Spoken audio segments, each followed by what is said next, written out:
El Department of Foreign Affairs o DFA na syudad y explica acerca el nuevo diseño de mga pasaporte. Según se llama como el e-passport con completo nuevo aumento diseño y mga security features. Según con el head del DFA, Mashur Kunting, en esta manera él evita que chinequien copia con el forma del pasaporte y producir mga peke pasaporte entendido na mga illegal actividad. Según Kunting, no hay cambio na pago si taman proseso pasaporte na di la opisina. Una may bagong designs tayo ng mga passport at it has the same, it's electronics one.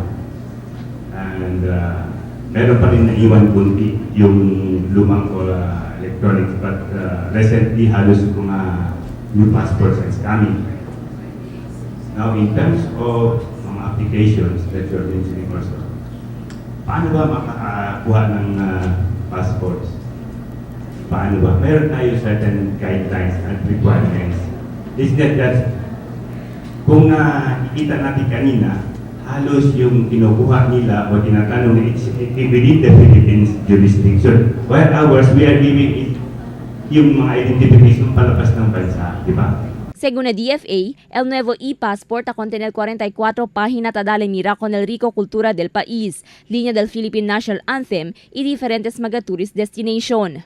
Según pa na DFA na syudad, manada beses siya según sila eksperyensya onde chine mga persona, ta presenta mga peke dokumento sita sa pasaporte. Ta segura según el DFA kita pasa na propio interview, i-checkado de mga dokumento sita sa pasaporte. What you submit is the right documents that is needed for the processing of the passport, the right IDs. Unfortunately, ngayon hindi kami nakadala yung mga samples ng mga peke, yung mga IDs, and this is expensive. It's about 4,000 to 5,000 yung mga, andyan na yung LTO, yung mga schools, at marami pa, iba-ibang klaseng ID. Now, kung alam natin yung tinatawag na Passport Act, meron tayo form dyan, we have there. Ang dapat sasabihin natin doon totoo, pati yung pangalan ng tatay natin dapat totoo.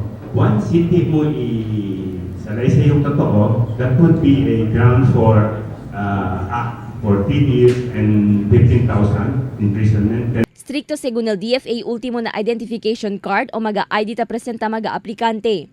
Según pa na DFA, el razón porque manada el tapa sa tormento na DFA aquí na rehiyon antes pwede chene pasaporte. Crystal Almonia, Dateline Zamboanga.